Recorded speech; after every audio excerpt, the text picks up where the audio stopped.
Yow, kamusta mga kami sports? Welcome back sa ating YouTube channel. Ngayong araw na ito, ay pag-uusapan natin, Giannis nagbanta na.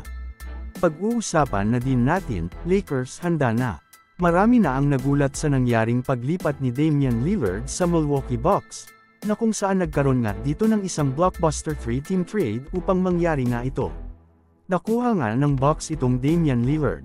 Habang nakuha naman ng Portland receive sina Jrue Holiday, DeAndre Ayton, 2029 unprotected first-round pick, 2028 and 2030 unprotected pick swaps.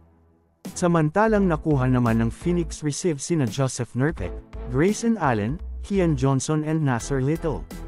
Matapos nga ang trade na ito ay agad ngang nag-text itong Bucks superstar na si Giannis nang kuhanin natin itong championship kay Damian Lillard.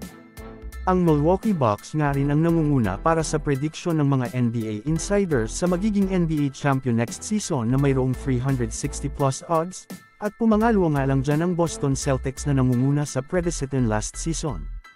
Subalit alam naman natin na predecessor lamang ito at hindi nga ito sigurado dahil marami ring malalakas na kupunan next season. Ano ang masasabi mo dito? Mag-comment lang. Samantala ako naman tayo sa sumunod na balita na kung saan, napapalapit na nga ang muling pagbabukas ng NBA regular season para sa 2023-2024 season, kaya naman puspusan na nga ang paghahanda ng mga NBA teams ngayong off-season. Kaya naman ngayon nga ay trending ang naging pahayag ng Los Angeles Lakers head coach na si Darvin Ham patungkol sa kanilang starting lineup next season. Halos wala ngang pagbabago dahil sina LeBron James, Anthony Davis, Austin Reeves, at D'Angelo Russell pa nga rin ang nandito. Subalit kulang pa nga ito ng isa kaya naman pala isipan pa nga rin sa mga Lakers fans kung sino nga ba ang isasama ni Darvin Ham dito.